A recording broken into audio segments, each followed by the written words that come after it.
This is the Rogue Insider Podcast.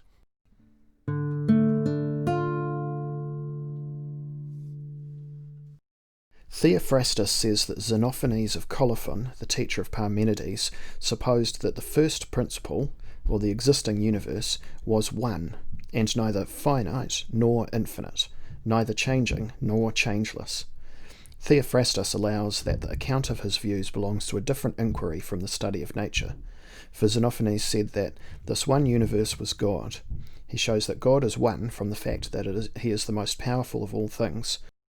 It reminded me of a criticism of the Vedanta perspective, which, if I've understood it correctly, is that the universe is one thing and that one thing is Brahma.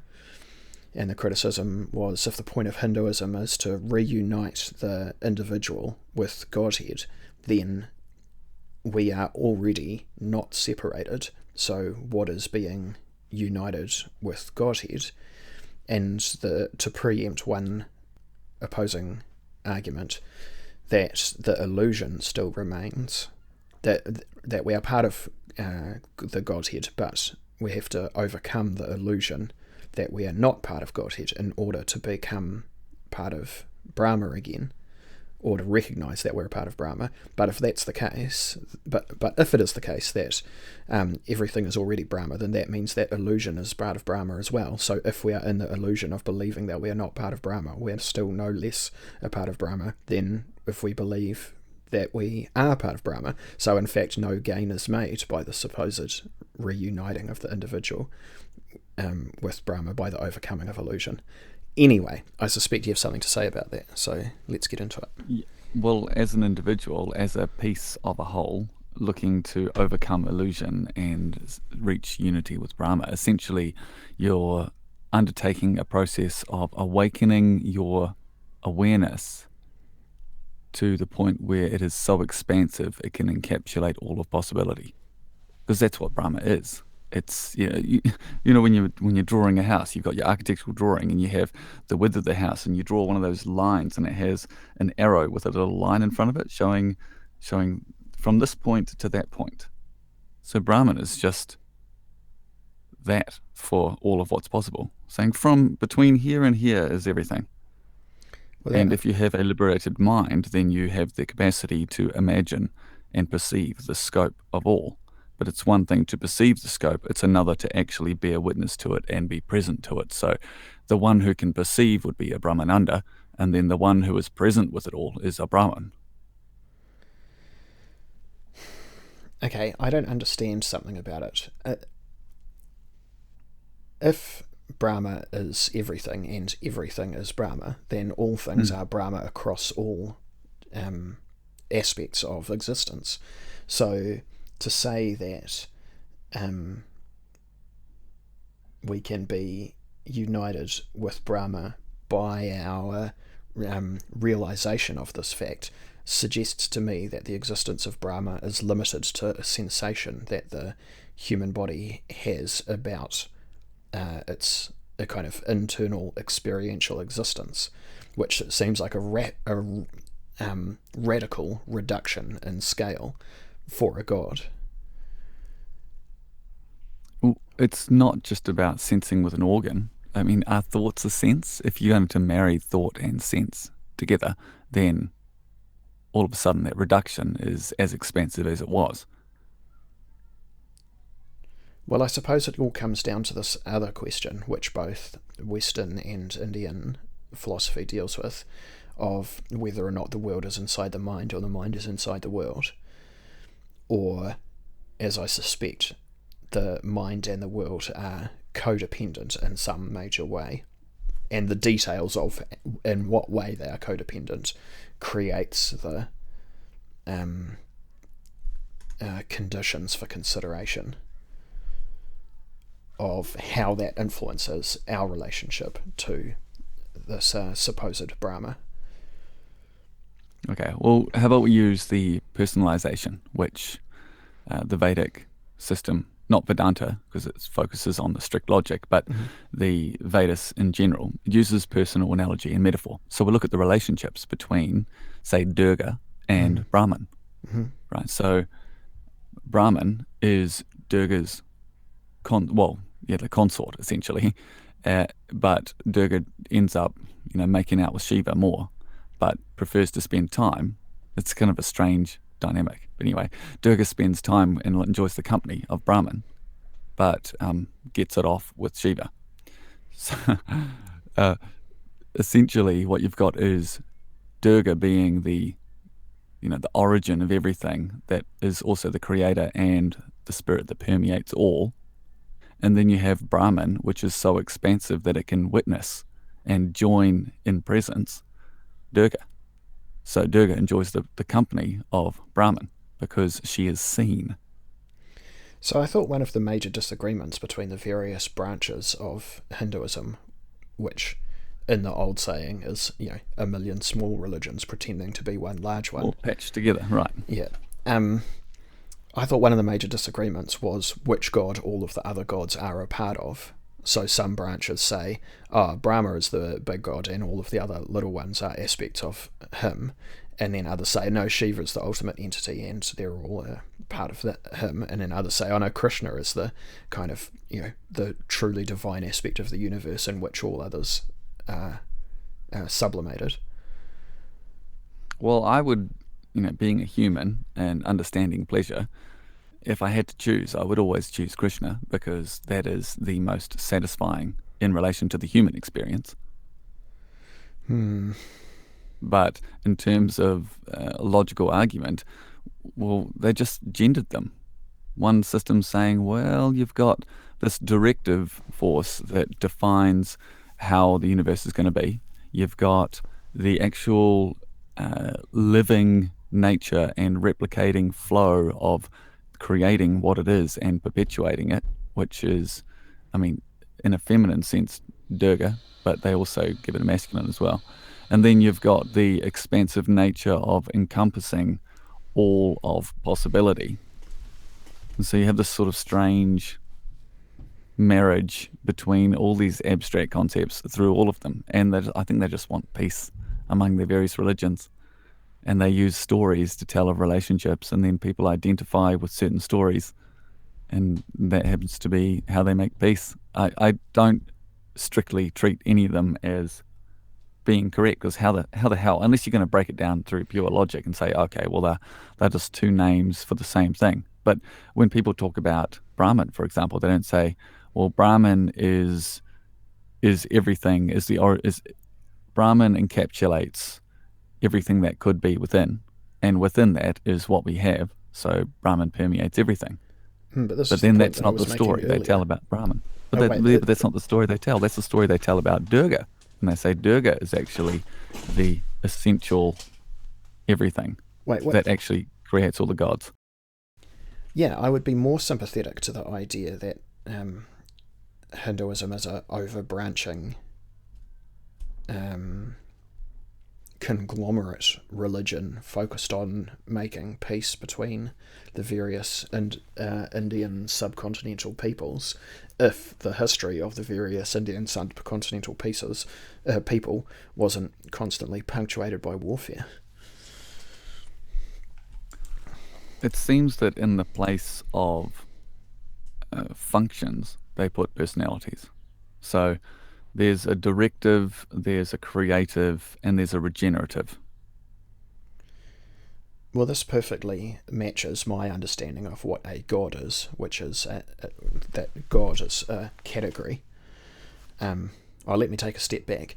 I think that in the West, our understanding of what God is has been fundamentally broken by our long experience of monotheism, because the atheist Christian argument of does God exist or does God not exist has become such an overblown thing that it has obscured more relevant questions.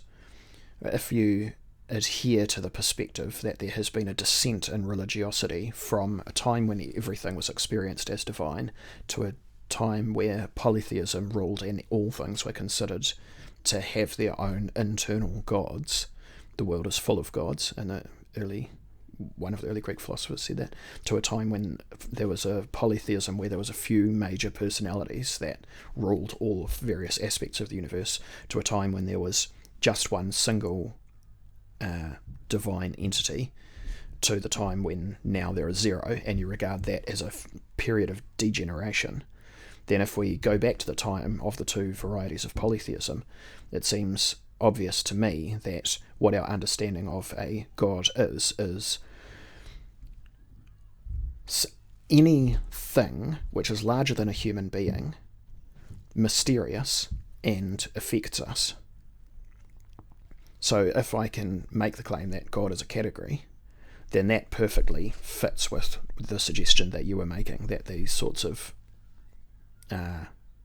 affects that affect humans and human civilizations are gods. Sure. Yeah. So I'm willing to move ahead on with that. Okay. Well, given that we can perceive of principles and trends through a sort of a frontal lobe, a relationship matrix, rather than purely logical analysis, then it makes sense that you'd have personalities that you can relate to because you have maybe a bias or an inclination.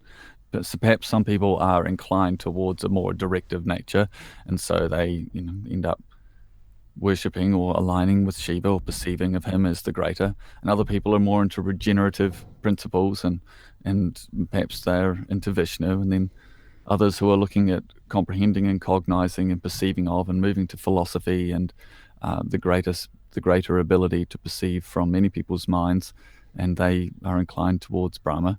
Sure. And then you have this, but then you have another wing of entirely feminine deities, where they go into they fracture each of these principles into relationships between principles. So if you look at, well, how does the dance of the directive work with the regenerative? Because there has to be a destructive. So now you're looking at Shiva the destroyer, and then you're looking, well, if they're going to persist, then they're all masculine conceptions. They're all just sort of, here's a stipulation that's framed, here's a principle, an idea. Well, we're going to have to loosen that up and balance it by also creating a feminine counterpart to that. Mm-hmm. And then we create feminine and masculine counterparts, and we go, well, now that we've got feminine and masculine counterparts to each of these principles, what happens when those feminine and masculine counterparts engage in a relationship in order to create something new? And so they start creating consorts and dynamics between personalities in order to understand. And I think it's really beautiful, personally. Right. So I want to know why that occurs.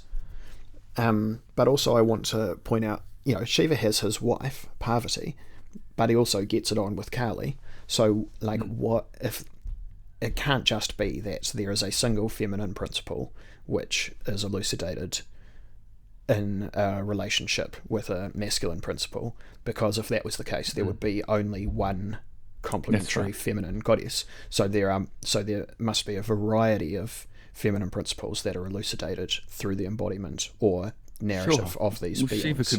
Shiva could get it on with anyone, but I think in human experience we notice that people with the Shiva type personalities tend to get it on with the Parvati type personalities, but they also can with another one. Well, so it sort of outlines models of successful relationship. I understand that, but it makes me uncomfortable to reduce these massive divine narratives just down to, Myers-Briggs personality analysis. It's like I don't want to end up in a place where these massive divine narratives like the Ramayana and the Rig Veda are brought down to being nothing except psychological tools of self-analysis.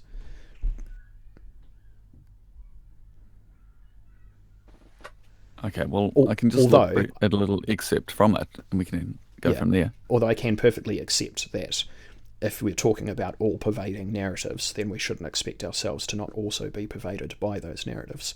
Anyway, as you're saying. Right, so I have been quite enthusiastic recently about Durga. And that's because there is... in sorry the to Rig interrupt. Veda. Can I ask you a question before you get into it? Yeah. Is Durga... Doesn't her name mean goddess? And so the name Durga is the abstract noun for goddesses as well as the proper noun for a specific goddess. Is that correct? And also the abstract principle of goddess, feminine aspect of God. So you could talk about Shiva's Durga being a specific type of thing, like the way that, the three important rivers twist and wind down through the mountains or something. Okay, so the poem that outlines and defines Durga says, if I can, what's the name of it here? So, the Devi Suktam hymn.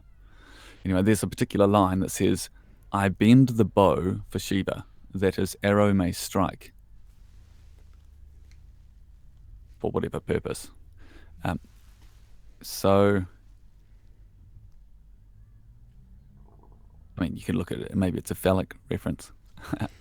Well, the problem with symbolism is that it's the limit of the application of symbolism is only your creativity. So, honestly, this is an amazing poem. It's eternal and infinite consciousness is I. It's my greatness dwelling in everything. There's some big comments here. Do you want to give us the whole thing? Okay. Well, I'm the queen, the gatherer up of treasures, most thoughtful, first of those who merit worship. Thus gods have established me in many places, with many homes to enter and abide in. Through me alone all eat the food that feeds them. Each man who sees, breathes, hears the words outspoken. They know it not, yet I reside in the essence of the universe. Hear, one and all, the truth as I declare it. I, verily, myself, announce and utter the word that gods and men alike shall welcome. I make the man I love exceedingly mighty, make him nourished, a sage, and one who knows Brahman. I bend the bow for Rudra, Shiva, that his arrow may strike and slay the hater of devotion. I rouse and order battle for the people. I created earth and heaven and reside as their inner controller. On the world's summit I bring forth Sky the Father. My home is in the waters, in the ocean as mother. Thence I pervade all existing creatures as their inner supreme self and manifest them with my body. I created all worlds at my will without any higher being and permeate and dwell within them. The eternal and infinite consciousness is I. It is my greatness dwelling in everything.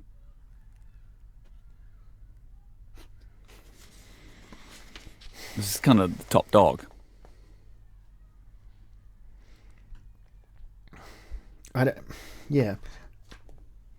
don't have enough of a philosophical grounding in Hinduism to really understand what the implications of those claims are.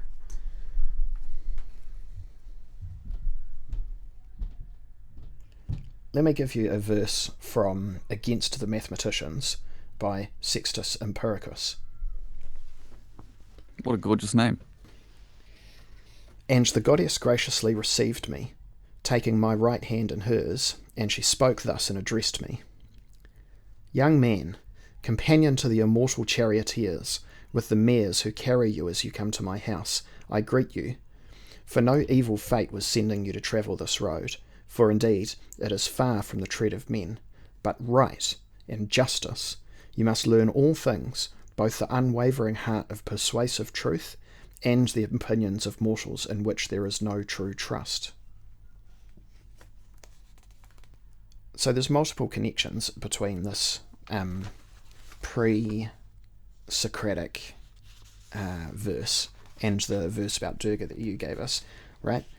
Obviously, charioteers are crucial in Hinduism and in the history of the West, probably because the Brahmanic and Indra-oriented focus of Hinduism stemmed from the Yamnaya invasions, but also in terms of the, this idea of how learning is really important and for righteousness and justice to be ever present. And I would be surprised that any religion didn't have those things somewhere inside them.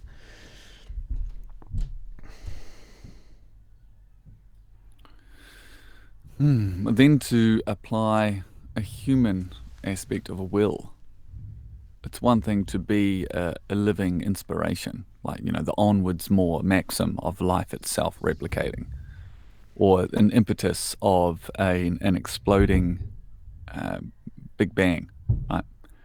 But then to apply or impose a human conception of will and hierarchy, I mean, it's so abstracted at that point that it just becomes a pleasure to engage in the imaginings. But in my mind, it's impractical philosophically, and that essentially it's outlining a human way of engaging with cosmic narrative that may bring you the likelihood of greater strength or joy or whatever it is. Superiority in war. Maybe you want to come closer to Brahman. Maybe it's about, worship me and you'll end up happier. You want to create life, then go with me. I'm the mother. Like, there's all sorts of different conceptions of how I could relate to it. But in terms of philosophy, it's like, okay, so I'm some high-ranking thing that is everything and is outside of it all, made all the heaven and earth, and what, I get to sit on the throne as the most respected. But like, what doesn't go into what created her and what gave birth to her, because it just gets messy and pointless. So I think because it gets messy and pointless, there's an admittance in the system itself that it's a humanized system.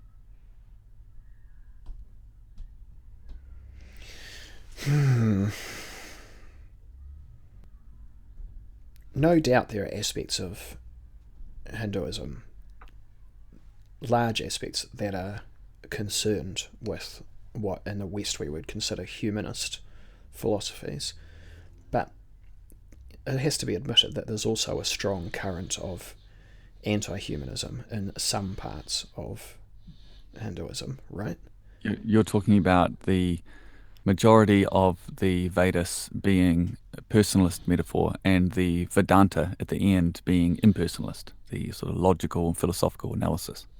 I really mean more to do with, self-negation and self-abnegation, and the human is something to be overcome and done away with as you dissolve into this ocean of divinity, or like a limiting factor. Oh, like the Black Iron Prison from the post-Christian era. Yeah, absolutely. The Gnostic understanding that heaven is a better place than earth, and we can only get glimpses of heaven here, and that we need to atone for and achieve certain qualities so that we may be enabled. Yeah, and it comes up again and again. There's parts of Hinduism, parts of Buddhism, parts of atheism, parts of Christianity, and parts of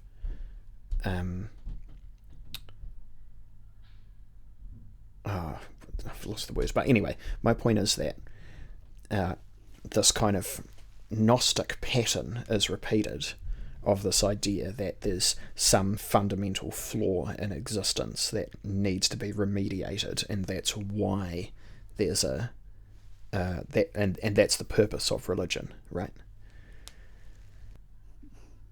Yeah, well, there's a fundamental flaw. There are flaws in all beings, and they can be brought to greater joy.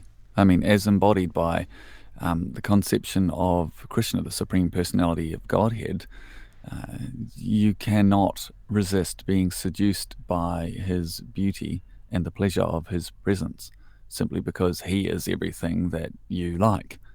And it just changes his form to match whatever it is that you like, so that you cannot resist the temptation.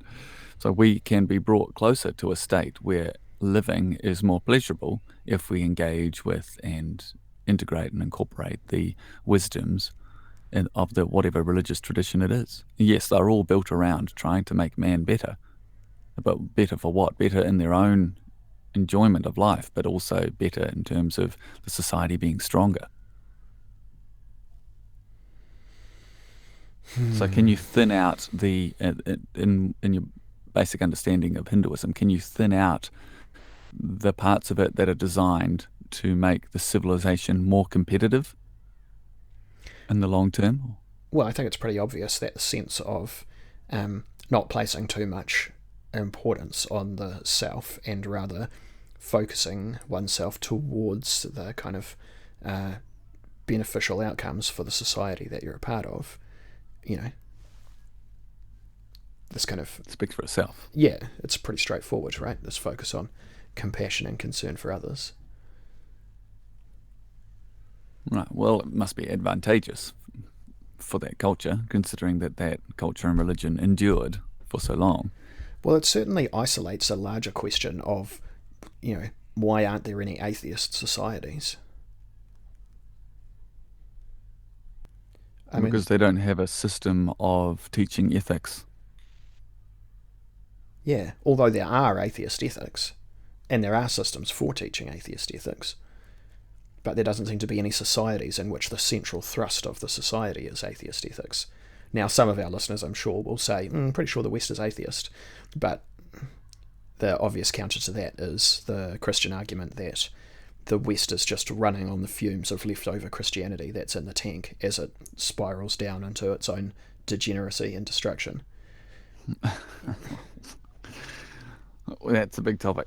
It is. It's very large. But to go back to my question, what atheist societies have been attempted? Well, the Communist Revolution in China and the Communist Revolution in Russia were both explicitly anti-religious movements on top of everything else that they were about. And the mass murders that were perpetrated after that, which is an old topic that I'm sure everybody is sick of, but nevertheless they occurred.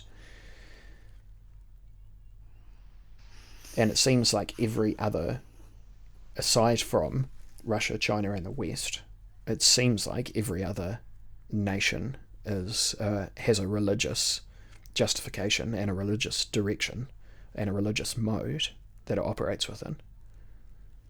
So the obvious conclusion that any evolutionary thinker would make would be, well, obviously there's something in religion that makes it so that societies that have religions outcompete societies that don't have religions.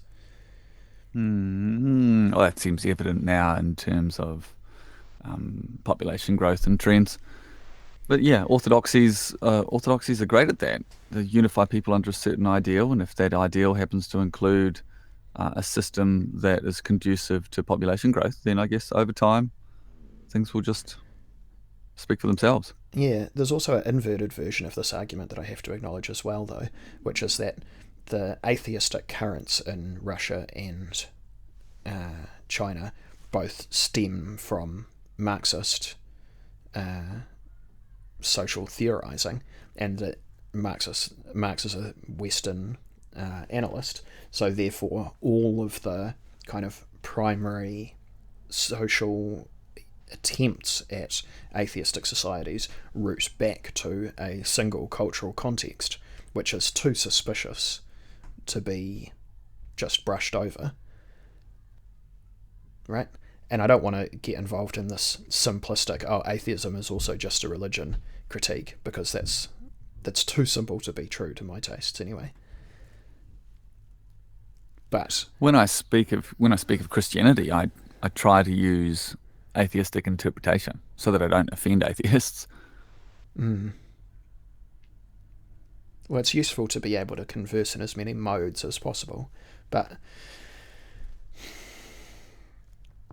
beyond modal discussion. Well, unless it serves a benefit to the civilization. So the act of seeking it enhances the prospect of the civilization to endure over time.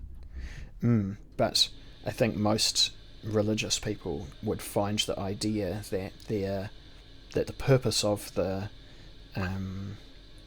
sort of narrative matrix that they're within is a pure material outcome, and gives zero importance to the actual narrative content of the life world that they exist within. Probably they would regard that as being at best offensive and at worst completely misguided, right? Yeah, that's right. I can't imagine myself on some sort of spiritual quest and somebody saying the only reason you're engaging in that spiritual quest is to achieve superior material experience. Actually, that doesn't offend me. That's just an atheistic interpretation. It Yeah. allows for spiritualism, but declaring it in that manner, it is a logic or a system of versing logic that would be taken as offensive And to actually, devotees. yeah, and actually, we should give more credit to devotees because there's no reason why they can't just reinterpret that back into their own discussion, right? So when the God of the Jews says, I'll make your people prosper, then is that not also just explicitly the outcome that we were talking about? It's like, yeah, So, all you have done is isolate that God fulfills the promises that he makes. Well done. Well, we all knew that already, but being men of right. faith. Right. So here I am thinking, I don't need to engage in the consciously ritualized worship of Durga. Instead, I'm just going to go about what serves the likelihood of me engaging with and receiving pleasure by harmonizing with life and taking an atheistic window. And then a Durgite will, if I can use the term, will witness my behavior and go, oh, look at you. You're intuiting how to engage in a way that satisfies Durga. So they don't offend each other unless they try and insist their logic upon each other. But my point is that you can insist the logic on the other, and the other will incorporate it, and instead of the reaction being how dare you reduce my entire religion to this silly material thing, instead you can be like, the interpretation can be, oh, congratulations, you've made it up the first step of understanding towards realizing why our relationship to our God is necessary. Right. Yeah, I could see myself doing that. That's quite you can do it so smarmy. You can say, oh great, you Yeah. do realize that the frontal lobe is 20% of your brain matter and you're not using that at all yet. Great, you figured out the logic of why it serves you. Good for you. That's a small part of your ability. Now come and relate to it. Yeah. Well, that's quite inviting. Yeah. Why don't you actually live within it instead of just pretending to live within it? Now that you've finally managed to justify to yourself, you know, what the material benefits are, which is frankly the smallest part. Worse still, you could belittle the atheists and consider them brain damaged. Yeah. Oh, you don't have the ability to use your frontal lobe. Oh, that's really sad. I'm Yeah. gonna have compassion for you. Yeah. Although I imagine a religious person would express it in terms of like, you know, uh, Mary hasn't revealed the fullness of her divine and bleeding heart to you in a way that touches you because your soul is damaged because you weren't raised properly or something like that, rather than Well, regarding it as a purely material frontal lobe problem. That would be my and guess just anyway. because you haven't opened your eyes, it doesn't mean Krishna is there with you. Let's try and escape that one. Yeah, there's this idea that somehow because Christianity revolves around the concept of truth, in fact, it was always had a sort of limited lifespan because it would inevitably, at some point, discover its own mythology and then negate itself. And so it's only because you come out of a Christian tradition that you're capable of being an atheist in the first place, which will presumably offend both atheists and Christians, which is good.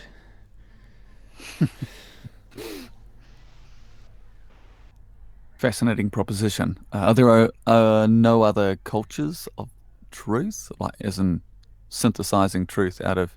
This is the synthesizing truth out of opposites, right? The thesis and antithesis, sort of scientific progress born of Christianity. Is that what Yeah. allows the pursuit of truth? Well, Well, you're talking way back in the scriptures are written. Jesus is saying, "Be honest, tell the truth at all costs." That's what the good man does. I'm relying on the teachings of, it's a sort of vague intuitions that I receive from theologians that the that truthfulness was so important inside Christianity that that's why it was in this position of reaching eventual self-negation.